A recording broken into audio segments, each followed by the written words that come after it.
Thank you and amen. Okay, well, I'm just going to jump in. Um, this is part two of to open or not to open. And let's see, I think, you know what? I'm just going to, if you don't know how to raise your hand, you would go to click on the participants icon that's usually at the bottom of your screen. For some people, it's at the top. If you click on that and then you can see your name, it's in one of two places. You can mouse over your name and you get a little blue button to raise your hand, or sometimes it's at the bottom of the participant list. Depends on what kind of gadget you're on. That's the extent of my help technology-wise at the moment. Otherwise, we could spend all our time on that. So as we go along, I will stop for question and response time.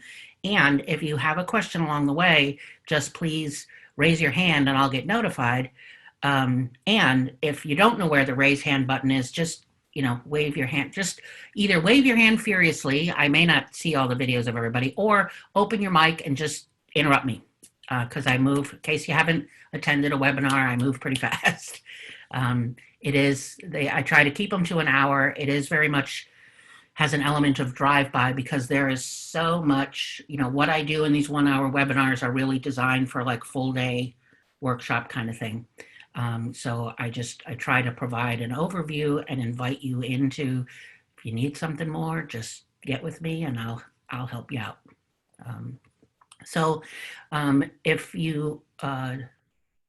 just stop there. I'll start, let's move into what we're doing. So this is part two. So last time, that was last Saturday, I was talking about really to open or not to open from the perspective of the virus and medically, and just all of there's so many things that go into how do we decide, if to open, and if so, how and when and what phases, and what are the markers to meet to open a little bit more, not at all. Do we do youth now, or do we do it in the fall? And the thing about it is there is absolutely no one size fits all. If you get something that's a checklist that's here, do this checklist and you're good to go, you're not. It really is. There's a lot of information and there's information overload. On my website is the last one I did on Saturday. And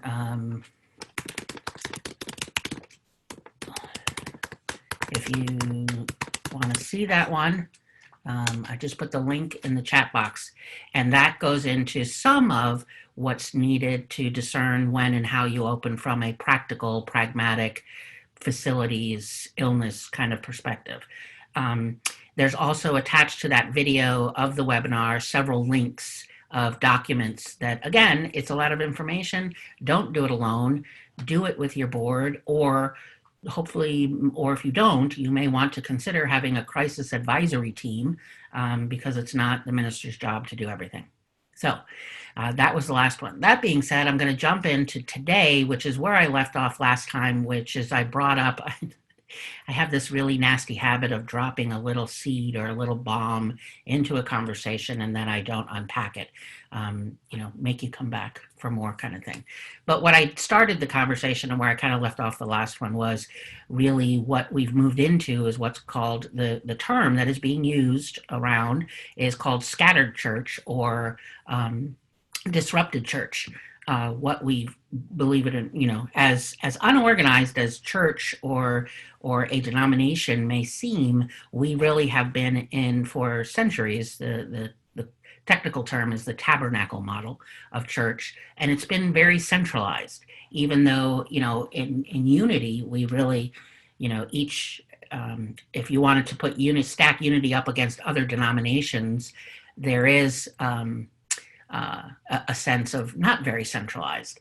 But what centralized means is that there's the minister and other people. And even, churches that try to move into, a minister stepping back a little bit more and lay leaders being developed, there is still the underlying cultural DNA is centralized church. So this segment is really about scattered church, disrupted church. That's what we're in. How we kind of know how we got here, other than a pandemic, but what we're being forced into and how it's going to continue to live out.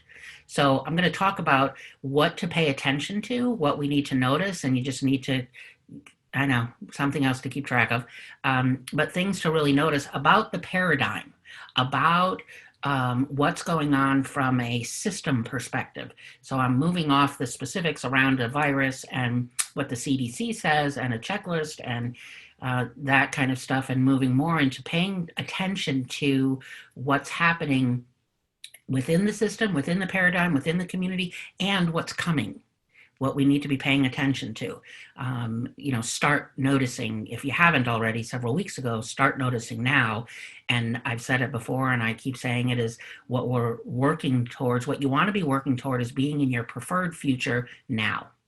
And then I'll talk about scattered church and disrupted church and, kind of what we're in now and what was then. And then I want to talk about innovation because that's what we've been forced into.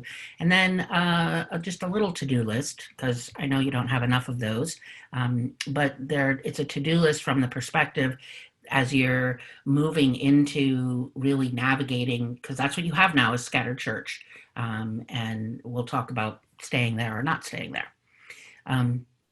Alvin Toffler said, the illiterate of the 21st century will not be those who cannot read and write, but those who cannot learn, unlearn, and relearn.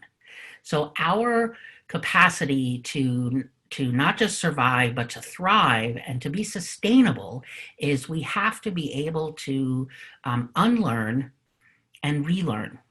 And on top of that, just plain learn. The easiest thing to do is to learn something new. It's harder to unlearn and relearn because you have to backpedal, you have to undo habits, you have to undo unconscious, unexamined assumptions, you have to undo just things that have gone on, things that you're not even aware that you've been doing and how you're doing them. And one way to, something I really want you to hold on to and really take in as part of this idea about learning, unlearning, and relearning is to think about what we've been in as a disruption, not an interruption. That's the conversation and that's not a new idea. Any organization, so that's what I do is organizational development. I work with organizations moving through change, mostly faith-based ones. But to shift a paradigm, to really move from one stage of development to the next stage requires thinking of it really as a disruption. Not an interruption. And there's a big difference. A disruption changes everything, and when I say changes everything, it doesn't mean absolutely everything is completely different, but the structure is going to be different. When we talk about interruption, we think of as it a pause, right? We now return you to our regularly scheduled program, right? That's an interruption. That is not what we're in. And if we think of this pandemic and where church has been and where it's going as this as a blip kind of, and that it's an interruption and we're going to go back to what was, we are not really sort of in reality and not setting ourselves up to be successful, to thrive, to be sustainable. It is a disruption and we have to adopt it as that. Things to pay attention to with scattered church, with disrupted church, is that there is no quick fix. I already told you that there's no checklist you can run down. There are some checklists that certainly we want to use when you're talking about facilities, when you're talking about, okay, these are the things the prayer chaplains want to take about. Here's our list for the board, and here, certainly there's checklists. But there's not a one size fits all. There is no normal we're going back to. I don't even use the word new normal. I understand what people mean when they say new normal. We have so much uncertainty and so much mystery and so much, everything is, I don't know. If as a minister, if we're not getting good at saying, I don't know, we need to get good at it. It's actually a helpful thing for congregants. But not everything is, I don't know. It's the paradox of certainty and mystery. And that's what we're in, much more of the mystery and the unknowing at the moment. But I even would pay attention to the language of even saying a new normal, because normal still indicates going back to something. And this reality that we've created as a result of the virus, or the virus created a new reality. However, we're creating this world that we're in. It's not going to go away in 6 weeks, 8 weeks, 12 weeks. It's not. It's here. We need to be looking at it as in terms of years. And that, I'll just pause while you sort of breathe that in. But while the details of it in terms of being, as Leslie Jordan would say, hunker downers, is maybe shorter term in terms of weeks or months. The economic shifts, the social shifts, the psychological, the emotional will be for decades. And if you can just think of even a few years, that will be really helpful for you. So in doing that, we have to look at this as we are now, we're no longer this centralized place, this central church, this hub, but we're more like a network. We are distributed, which is why it's called scattered or distributed churches. Because we are. If you look at who's watching you on Sunday, or coming to your classes or meditations, or even where you're going and hanging out, right? There really is no longer this geographic, demarcations. There's a whole lot less of that. So it's important to start thinking of it as network. The psychological fallout is probably going to be the hardest part, and where we certainly will play a huge role. While most of us are not, psychiatrists or psychologists, and I'll send you the slides, Robin. We're not necessarily therapists, counselors, psychologists, but we are certainly operating in the world of people's emotions and their psychological experiences, and how they're living through all this, and their stress and their anxiety. And it can be very hard to gauge. We want to offer a space for true lamenting. It's not a word you hear very often, is lamenting. But lamenting is allowing someone the space to grieve. If you ever watch a lot of other cultures, lamenting is really like that full-on sobbing, that primal, bring the emotion up and out, and name what's really hard, and put language to the grief and the anger and frustrations. And at the same time, moving through that, seeing the opportunities and the places of hope and the places of new life and new birth, that becoming a network and becoming scattered, what are the gifts and what's coming forth from that? And when we get stuck in the tasks and the methods, we can lose sight of that. Really, it's really important to see that. But we don't want to leap too fast back and forth, either into this place of lamenting and the hope and the things that we see coming out of it that are just phenomenal. Even if it's something phenomenal and wonderful, and you're like, I have no idea how I'm going to make that work, but that's really cool. Like, if you could just celebrate things like that. The other thing that I'm discovering in the disaster work as a disaster chaplain, I'm deeply involved here in the Kansas City area with first responders and the community organizations that are active in disasters. And the psychologists are all pretty much saying the same thing.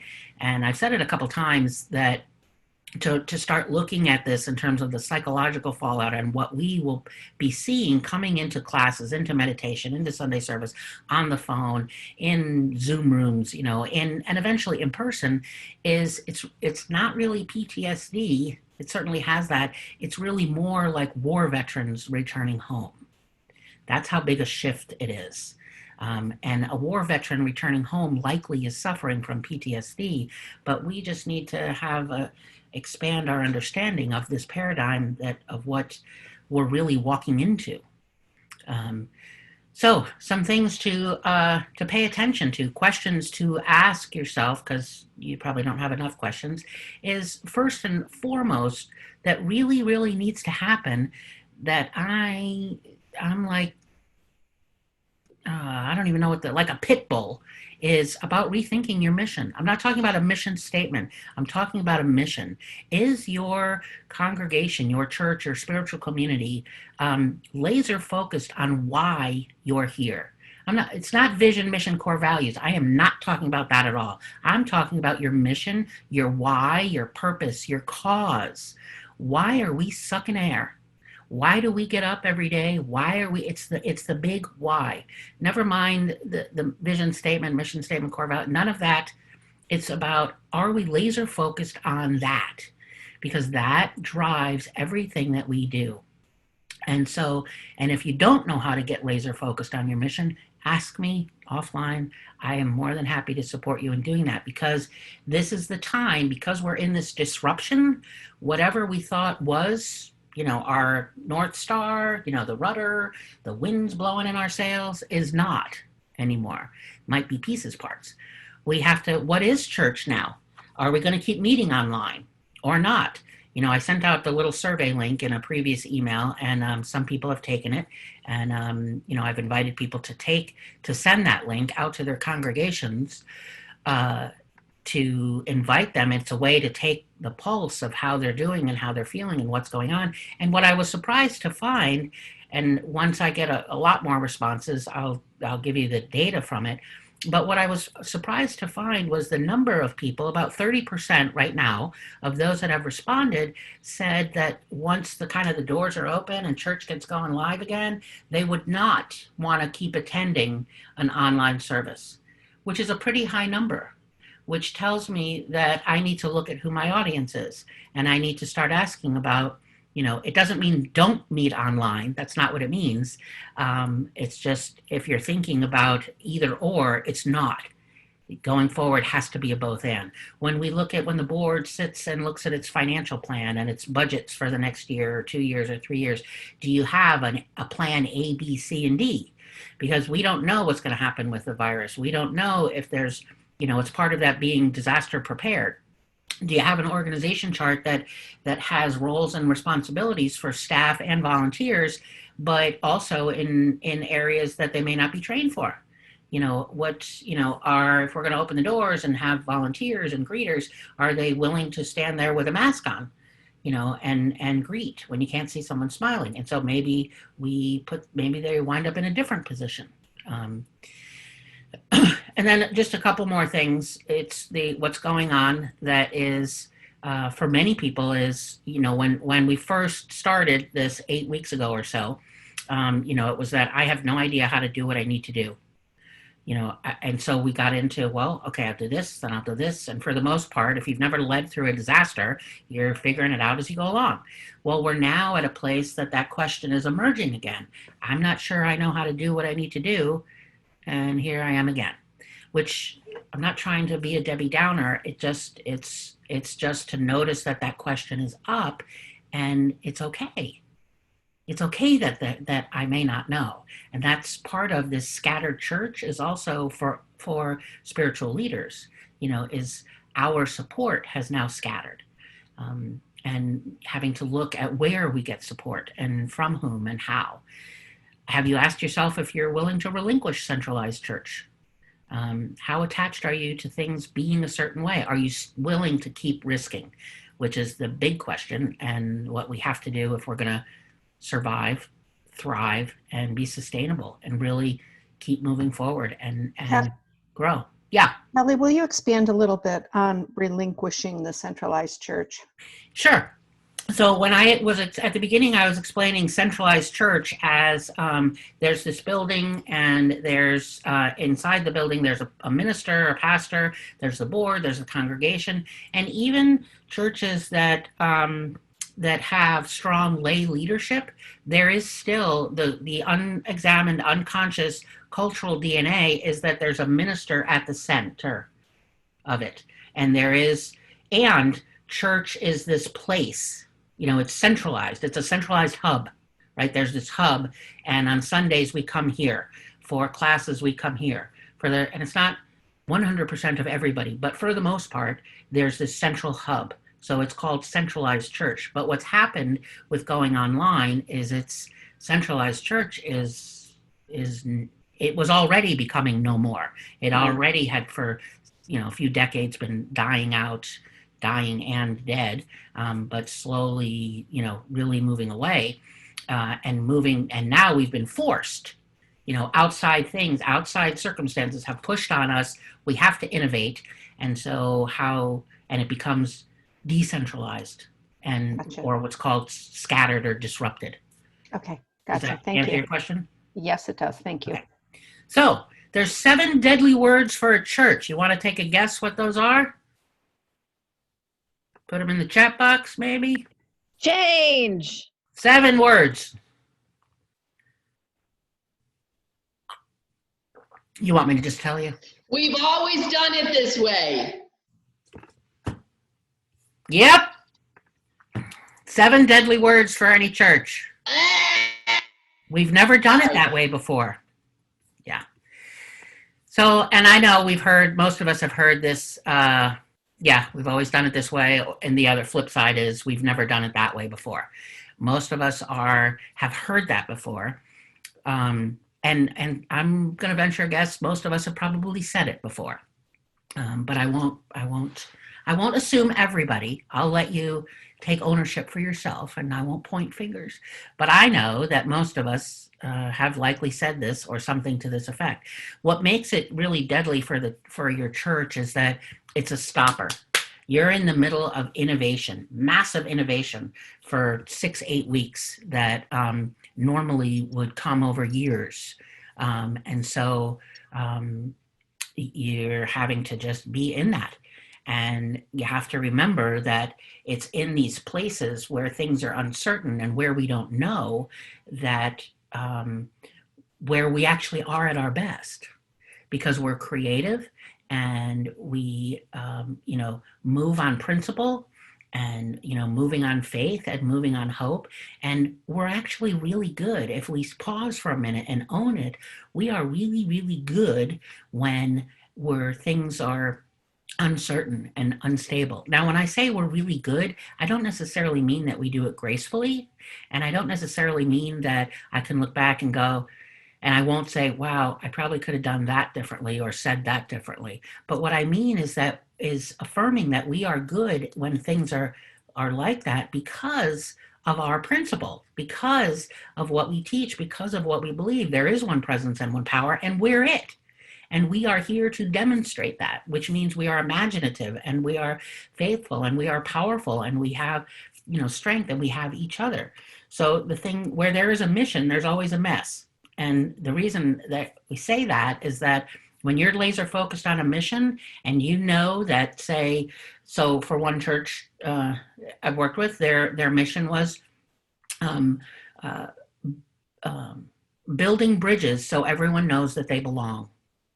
That's their mission. We're building bridges so everyone knows they belong. So everything they do is in service to that. Well, what happens in building bridges is you are bumping up against things that are different, right? Different than what you've known. And so it's going to get a little messy. So it's just, we want to just kind of own the mess and that it's a good thing. So what is scattered or distributed church? I've already sort of said several things about it. It is just like the picture there. It's this network. I go church hopping on Sunday morning. I can hop around. I can have 4 screens up at once, and I can turn the volume on and off of each one. So I can, when I'm like, okay, I don't particularly care for the singer, so that one gets muted, and then I watch over here what someone is doing. I can move around. I could do the same thing with classes. I can do the same thing with meditations. And there are no more walls. So people are coming to our services, and those that have been at our services going to other people's services whenever they feel like it, when it works for them. And so it is really start thinking about this as network and how you can do this together. You can start connecting with each other. It doesn't always have to be a Sunday service at every single different church. Maybe you start sharing some of it. So think about the system that the scattered church, think about it in terms of the human body, the bone structure and cartilage. So bones are hard and they're set, but cartilage gives the extra support, but also is very flexible. We are in this, very uncomfortable having to unlearn and relearn. And so having bones, and discerning what are in terms of the structure, because a structure of a scattered church is not the same as the structure of a centralized church. So start looking at what is the structure of your centralized church, meaning how do we look at the building and how we pay staff and our budgets and what are the roles of volunteers and how do people spend their time and how do we move that around? And what's the cartilage? What are the flexible elements of that? What are in terms of when we do things or how we offer it or how we take love offerings or who's doing the prayer or who's doing the meditation? Maybe you have a weekly prayer service online. Can't it be someone different each time? Can't we, teach people how to do it? When you do a Sunday service, does it always have to be the same person? The Sunday service is a good example. If you're still doing Sunday service the way you did it when you were in person and just taking that and putting it online, it's not going to work. It's not going to be sustainable. And then part 3 is actually going to start looking at the analytics and the metrics and the numbers and how you can start really seeing what people are wanting and what they're engaging with, because that's how you build that bullet, rethinking our metrics, who's our audience, that's sort of part of that cartilage, is looking at who is visiting us. And, if you do that survey link that I sent you, you will get information of what congregants are thinking and how they're feeling and what they're anxious about or not, or what they're enjoying, so that you can be shifting. And it's what you decided this morning may change tomorrow morning. And part of this also, this scattered church, this disrupted church, is we have forever been focused on 2 things on Sunday morning: attendance and what else? Love offering. Love offering, yes. Money. Money. Yeah, that's where our focus has been. And I'm not suggesting we don't pay attention to those, but it's not about attendance anymore. Because we've moved online, it's about engagement, which is very different. And I'm gonna. You all notice, this is Therese, that Kelly is my basically business coach. Just saying, because it's so helpful. I am grateful. Thank you. Amen. So weird. You're so weird. I did not pay her for that commercial, people.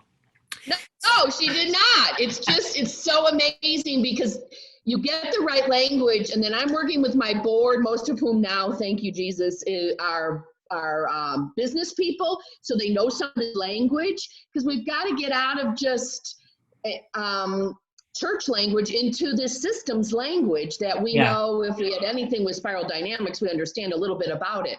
And it just makes sense to them. They'll pay attention because it sounds like we know what we're talking about.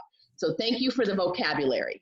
Well, it is that is the, thank you for that point about the business side of it, because as much as we may not enjoy, church is a business, and it's really there are multiple polarities at work, and one of them is mission and margin. And mission is, you already know what I've said mission is. It's our why, it's our cause, and margin means the business side. And there, which one's more important? And the answer is yes. And we are as the scattered church has been created and continues to grow, we have to have some of the language and the business understanding that we're looking at structures, we're looking at systems, and that may not be your strong suit, and it doesn't have to be. That's the beauty actually of scattered church, is rearranging roles and moving people into areas maybe they hadn't been before, or including yourself. Having to reinvent yourself. Lots of people, actually, Elizabeth, in person, lots of people, churches I know, count heads every Sunday. I mean now. Now? Like Yeah, I mean, Right. I can count who's there. I could count how many people got on Facebook, but it doesn't tell me who watched it on YouTube and who watched the whole thing. Right. It's totally irrelevant at this point. Once you tell us what to be doing. Yeah. So we are actually. I can see your hand, Jennifer. So I'm gonna stop sharing so I can see everybody's faces for a second. So Jennifer, you had your hand up. Hi, Randy. Can't hear you. You're muted. You're still muted. I don't think I meant to have my hand up. Oh, okay. I think I'm pushing all the buttons. Oh, I thought your hand was up like this. It was up. Okay. It's a different Jennifer. It's a different Oh. Jennifer up. It was two Jennifers that you must have, but I did have my hand up, and I am a participant on hospitality and ushering at Crystal Coast Unity in Atlantic Beach, North Carolina, and all of this is very familiar from Floyd, or not, from Florence, our hurricane. Mhm. So we are having to relearn again a whole new style of Yes. how to best serve and how to engage people all over again. Yes. So this is an absolute eye-opener on a whole lot of different levels. And thank you. You're welcome. So so yes, there is this business side of it that really is, quite a bit of focus for, for what I'm going through and what I'm, as I'm going through slides and whatnot, because there are other webinars that are, going to have more of a heart-centered or people or, our resiliency and building our resiliency and developing our emotional intelligence. But this is really trying to get us to look at that there are systems at play here, and it's a disruption. It's a paradigm disruption. So, so distributed or scattered churches are really known for, and it's not a brand new thing with the pandemic, but they're known more for their quote unquote their sending capacity. Like if you've ever heard me talk in a workshop or been in a class, I'm like, it's time for us to get off our affirmations and out of the building, right? Change the direction of the energy, move us out of the building into the world. And it's not about abandoning the building altogether. It's a both and. But a distributed church, a scattered church, is got greater capacity for going out. Where we have a fabulous message. I don't know if you knew that or heard that lately, but we have a fabulous message in teaching that does change lives. And so our focus needs to be changing that direction as opposed to getting, butts into the seats. So if you're committed to being distributed, you absolutely recognize the power and the need for gathering together, for gathering in person, and you realize that an approach that only has a strategy of meeting in person and gathering is going to be anemic, and it's going to be ineffective, and it's not as sustainable. It has to be both. And we just have to keep riding this innovation wave. Yeah, Randy. Well, it's because you're here, Randy. That's why I was preaching. We have to just keep riding this innovation wave, because it really is as challenging as it is. And if you're not practicing diligently your self-care, then go do it. Like, just stop whatever you're doing and go walk and go garden and get off the computer for the day. Like, really, people will survive without you. In terms of innovation, the way it works, you see where the arrow is pointing. When we are innovating, when something new is coming on board, and this works in any kind of organization, in anything where there's something new being adopted. You've introduced something new. Most of you are probably familiar with introducing something new into the Sunday service, or adding something new, even new to the building, whatever it is. There's people that come on board pretty initially. There's always the group that is. It's usually pretty small, but they oftentimes can be very loud about why not to, or they disagree with it. But the way that innovation works and how you have to be moving through now in this pandemic and the months and years to come is that you introduce the next new thing before you reach the peak of the previous new thing. So let me say that again. You introduce the new, you innovate, introduce something new before you reach the peak of the thing that's new now. So for instance, if what's new for you is doing the service online, right? You've probably reached a place where there's, okay, we're getting a little comfortable. I have a little more comfort with it.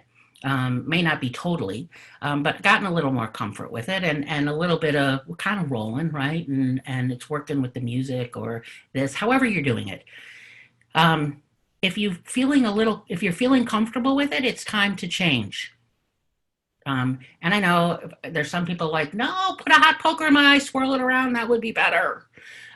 Just, throw me a certainty bone, let me breathe. But that's how innovation works. If you wait until you've peaked, you'll be on the downside of it, and it's a whole lot harder. It's an enormous amount more of energy to move into innovation. This is how an organization stays alive and thrives and is sustainable, by always engaging, innovation. And generally, in terms of innovation, there's these 4 groups. Early adopters make up about 10% of your group, the early majority about 30%, the quiet majority is about 50% of the people, and then the opponents is usually about 10%. So the question for you is if you look at your congregation and do the math for your own group of people, what percentage is each group? And how do you know? The early adopters are the ones that, okay, great, like they don't need all the details. Okay, sounds good, let's do that.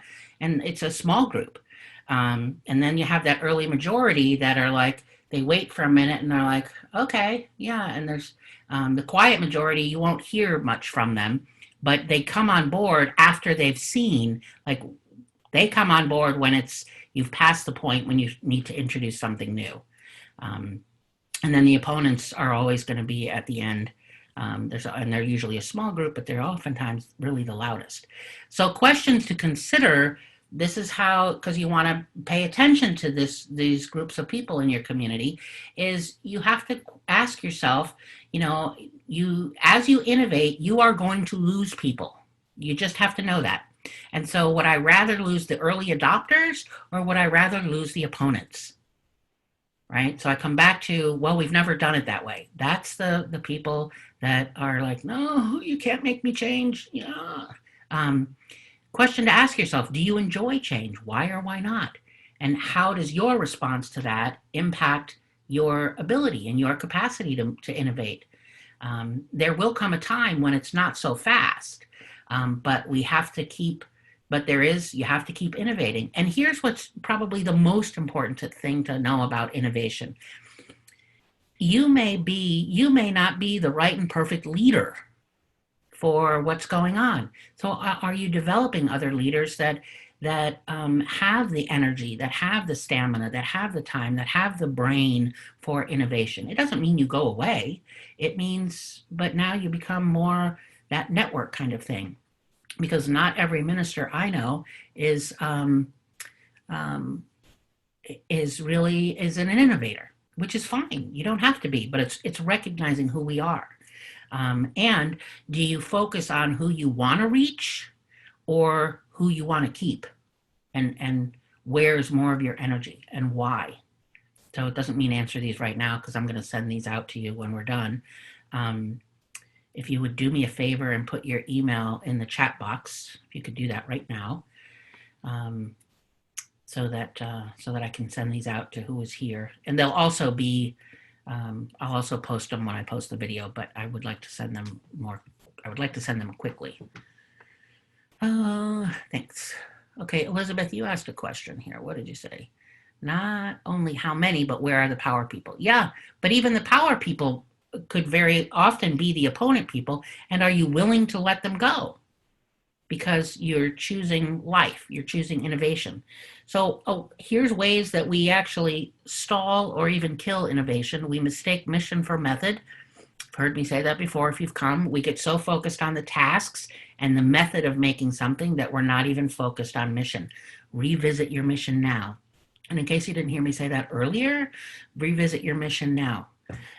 If you're sitting there thinking like, oh, we've arrived, we've really succeeded, we really got this going on, you will stop innovation. Success actually, when we pause and kind of go, oh, we've succeeded, we've arrived.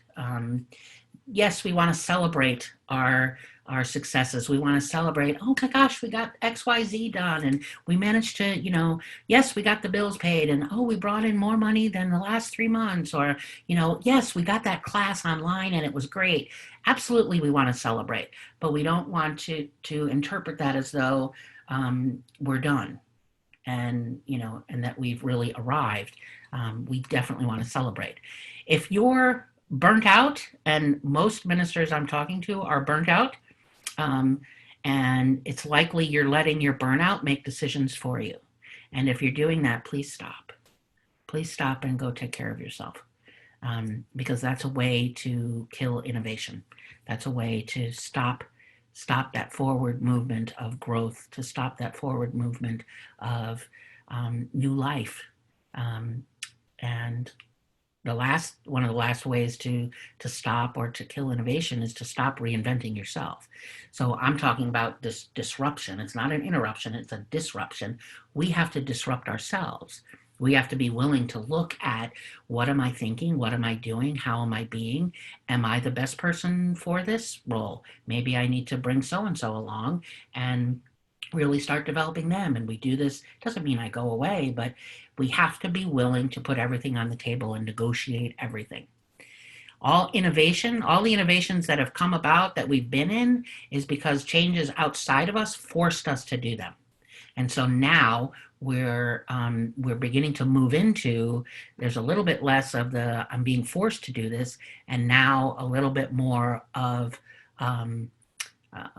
choosing to do it, choosing to do the disruption. So here's your to-do list, which it sounds worse than it is. The first one is to development over delivery. That means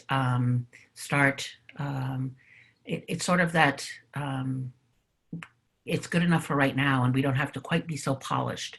But are we equipping people? Are we developing people over, is that becoming more important than the delivery?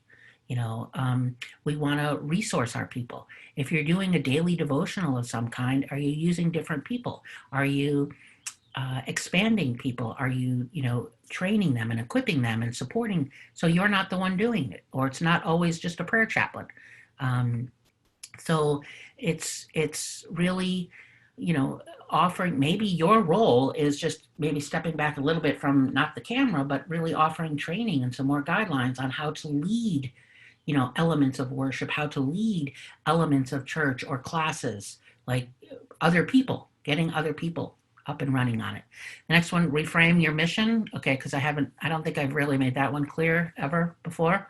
But really, like, who says that? Shrek in the movie. He says to the donkey all the time, really. Yes, really. It's the most important thing, because it is your North Star. It's how you express it and communicate it, and how the current situation that we're in highlights your mission or not. And it's your mission really lies primarily outside the walls of your building, which is why it needs to be revisited now, because you're not in the building. And what you're going back to is not going to be the same that you were in. You want to offer examples that can be imitated, that can be duplicated. So you get very, very detailed. You actually work at making yourself dispensable. It's sort of tied to number one about development and developing people. But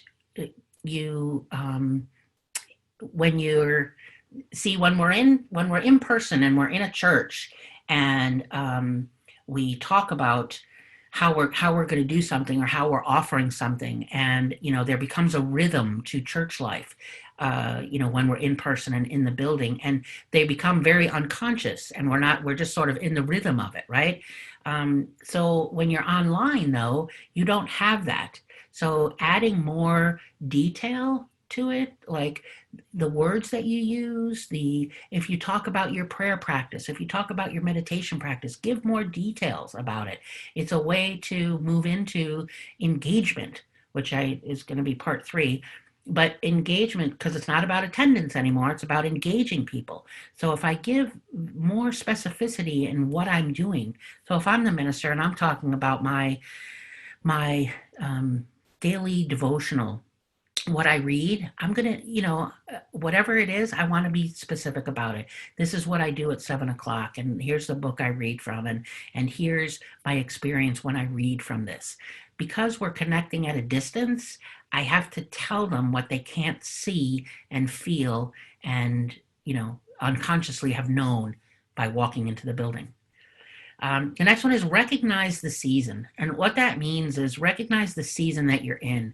There's a season for where there's rest, right? And then there's a season for working. And what season are you in? And what opportunities are in front of you to engage? Are we in a season of work? Sure feels like it, because that whole 3 hours of sleep I got last night has really got me all jazzed and ready to work some more. Or is this now a season of rest? Are we pausing? And we really need to discern the season that we're in. It's a time for, when in a season of work, it's also a season of pruning. Think of it as a growing season. There's a resting season and a growing season. In the growing season, what are we cutting back? What are we pruning? When you're in innovation and you're in a disruption, there are things that are no longer abiding. There are things that are no longer serving that we have to stop. I don't know if you have to, but we need to, and we should. And so it's just pausing, really pausing on your own with leadership. And maybe with leadership, that means you individually go and be in the stillness to discern, is this an abiding or is this fruit bearing? Are we in the growth or the pause?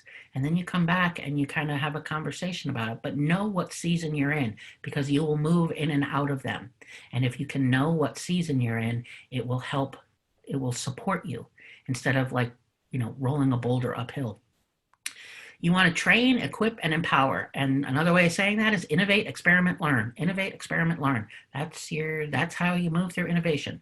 Okay, we're changing things. I have no idea where it's going. I don't know what it's going to look like, but we're going to experiment and we're going to learn from it. And we're going to fall flat on our face and laugh hysterically, or it's going to be fabulous and we're going to, cheer and we'll do that one again. And we're going to keep experimenting and we're going to, all the rules are changed. People carry on. We do. Orbits of relationships. There are basically these 4 orbits. There's an inner circle, very, close. There's a core, there's the congregation, and then there's the greater community. Who are you sheltered with? You yourself. Who are you sheltered with those 4 orbits of relationships? Who are your congregants? Who's their circles? Are these circles, these orbits of relationships, are they all on mission together? Do you know online and digital connections who those circles are? So it's just about knowing the connections and knowing who's in them. Hold on 1 minute, Elizabeth. Let me just finish my thought on this. And then what are you counting and measuring? Now, this one I'm not going to really dive into because that's really the next one that's coming. But it's about it's about the metrics. It's about, yes, we're counting money, and yes, we're measuring. People are looking at their analytics from YouTube, Facebook, website, wherever, and looking at if you're doing any kind of surveys, you can get some numbers. But we have to get clarity and practice and develop patterns and practices to count and measure. But I'm going to go into a whole lot more detail on part 3 on that one, because that actually is, again, one that could be an all-day thing. And then the last one is, I did those backwards. So the second to last one is a principle-shaped life in these circumstances. And what that really means is, what does it look like are we asking ourselves, are we asking those around us, whether they're part of our technically members of the congregation or not, but what does a principle shaped life look like in the situation that we're in? What does it look like to shift a little bit? What are the opportunities to develop new rhythms or new ways of expressing? What are some of the challenging ways that we feel least empowered or least connected to principle? What are the ways that we can, engage what we preach and what we practice? And so really pausing and sort of, again, more checklists and more, lists, but it's all about innovating. All of these 8 things, this to-do list is really about how we're innovating. It's a wonderful opportunity in Reframing Mission, to also focus on how, when I say a principle-shaped life in these circumstances, how are we living out principle when we're in the middle of a text thread, when we're in WhatsApp groups? Are people walking out of their own homes and even looking around their neighborhood and engaging in that way? That's another one of those orbits, circle. So, okay, now that I've started breathing again. Okay, Elizabeth, could you address how to help the board and leadership understand this? They didn't sign up for this level of change. I'm going to ask them to watch this and discuss it, but other thoughts? Yeah, that's correct. They didn't sign up for this, and you probably didn't either. I'm pretty sure there's not a class in seminary that, how to live, I know there isn't, because about, how do you lead through disaster? There's not a class on it, so we have to learn it. So that's why, yes, they didn't sign up for it. So first and foremost, I would validate that's correct. You didn't sign up for it, and that's okay. And how would you like to serve? So this is where the repurposing, right? I know it sounds like terribly, but it can sound kind of cold to repurpose people, but you know what I mean. So tell me where would you like to serve? What is your strengths? What is your passion? What is how do you do this? Or I don't know what I don't know. Yeah, well, welcome to disaster. No one knows how to lead through a disaster unless you've led through a disaster. So it makes perfect sense that you didn't sign up for it, because I didn't either. So let's not sign up together and figure out, what would I like to do? How do I want to do this? And we need to be honest about it, right? One church I'm working with, the board, I had a moment of like, I met with the board once and the board president resigned, and I thought, oops. But it was because he realized that he would better serve in other ways. And that's the conversation that we have with them, and could I have several people from a board step down? Absolutely. It's a disruption. It is. Anything goes. If I'm trying to hold tight to something, it's likely not to hold tight. It's not like I'm trying to get people off the board. It's just, how can someone stay on the board but repurpose what they do? So maybe some roles need to change. Maybe the way it's set up needs to shift a little bit. Does that make sense, Elizabeth? Mm-hmm. Okay. I think the church had to make sure I talk about it. Yeah, their board stepped up and learned so much, but yeah. So the other thing about leading through disasters, if you don't have a disaster preparedness plan, and almost no churches do, I know Lansing didn't, now is the time to actually start developing one. And so just put that on, because I know you need more things to do. Put that on your list, but there's a way to do it, and there's a method to that madness. Okay, so questions?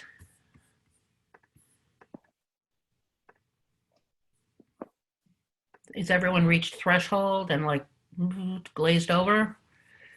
Can you duplicate yourself so that we can, Yeah. you could be on all of our board meetings with us? And No, they can watch the videos though. I know. I know. Well, I go to a lot. But also, your point about the distributed church, maybe it's also possible for a couple of churches, to do a meeting with you together. Absolutely. Yeah, and even start doing Sunday service together. Like everyone doesn't have to be doing their own thing. If it's too much, that's the thing about scattered and a network. And of course, most people jump to, well, but what about the money? Yeah, I got it. And if we think that Sunday morning is our source, then we have a bigger conversation to have. Mm-hmm. So, yes, Cindy. I can't tell you how much talking to people on the board has really, when I talk about classes I've taken and things I've learned recently.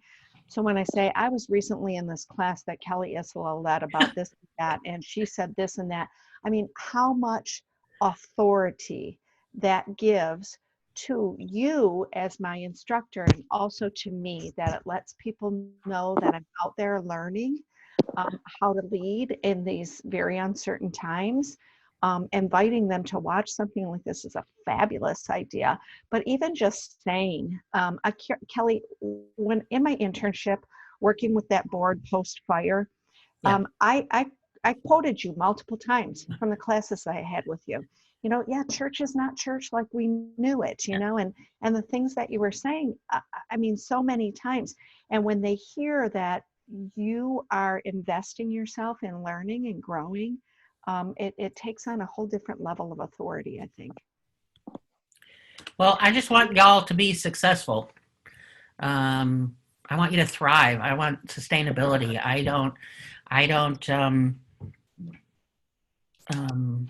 I have no idea what Unity will look like. Excuse me, I'm not attached to the buildings. Let me put it that way. I don't have a Sunday in brick and mortar, and it's more than that. It's both. So I'm committed to supporting leaders in moving through this and doing this, sustainably. And I get that it's a little overwhelming. And bye, Kitty. No, I just wanted to say, Oh, sorry. I'm old school. I raised my hand. oh, We recently redid our mission statement, and part of our focus this year was going to be about how to grow our congregation outside of our four walls. And then we created the pandemic to help us do that, and it's actually working. So yes. I'll just encourage you to look at it that way. Yeah. Yeah. We have a lease on a building that needs to be renewed come November, and we've talked about it for 2 years about whether to move into something bigger or stay where we are for a while. And I just think that the pandemic has given us an opportunity to rethink about the necessity for a bigger space, and that do we want to just capitalize on this in a way that we reach people. We have people now attending my class. First of all, I never did an online class before now, so I was forced into it. But now we're having people attending from other states, which is, for you guys who've been doing it for a while, it's no big deal. For us, it's a big deal. People that moved away and lost us and wrote to us and said how sad they are because they can't find the church like ours, are thrilled to be able to come back and be with us again in an environment like this. So I just see so many gifts here, and I too, I like certainty too, but I'm just trusting that there's some wonderful gifts here.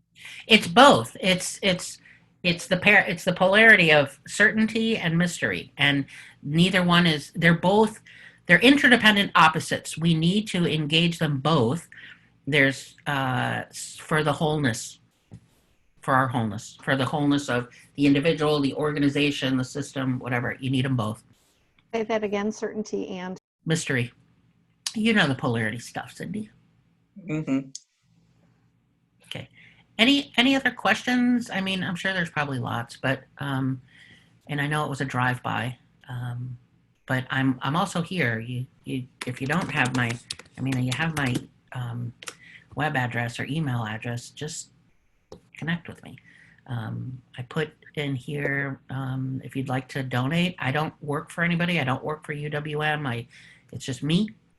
And this is my ministry, and so I offer it. And if you'd like to contribute, I think I put my web address here somewhere. Yeah, there we go. And Kelly, Yeah. you call it a drive-by, and yet you're so prepared. You took this 1 hour and told us right from the start that 1 hour. You talked super fast. You showed Yeah. the slides fast, but you're gonna share the slides with Yeah. us. Yeah. And I'll tell you, with all that's out there online right now, I really appreciate what you're calling a drive-by. I don't need to be in any 2-hour webinar. This is the third webinar I've been in today. Yes. So Right. from multiple places and Yeah. things. So Yeah. I really appreciate that. Thank you. Yeah, I call it a drive-by because I always feel a little bit, I know that there's a whole lot more to every single bullet point on every single, slide, and you can't do it all. So you do it in chunks. So, Yeah. and continue to invite people if they need something more, if they want a bigger conversation, then you know where to find me. Okay. If there is nothing else, thank you. And Muchas gracias, senor. yeah, make a great day. Thank you. Thanks. Great to There see you you. go, Kelly. Yeah, and if you didn't put your email in the chat, please do that so I can get that to you. Standing O. Bye, Al. Thank you. Do I like the little clappy hands, like Amanda had, like those clappy hands, and this you can see them. Yeah, that's fun. It's so good to see some of you. Like Cindy, I haven't seen him forever, and Randy, I haven't seen him forever, and yeah, so. Cindy's been very, very busy. Yeah. But man, life is pretty darn awesome. I'm graduating next month. I'm in the class of 2020 virtual graduation ordination. I know. Woohoo! Yay. You know what our graduation picture is going to look like? You know how they have them all hanging down the hallway? Yep. Class of 2020, UWSI class of 2020. It's going to be a Zoom chat. It'll be a bunch of boxes, right? It'll look like the Brady Bunch. Yeah. A bunch of little boxes. Oh, Yeah. we will look like there are 9 of us graduating from UWSI, so it is really the Brady. That's pretty funny. Yeah. Yeah, we always joke about who's Alice, who's the one in the middle. And yeah, who is it?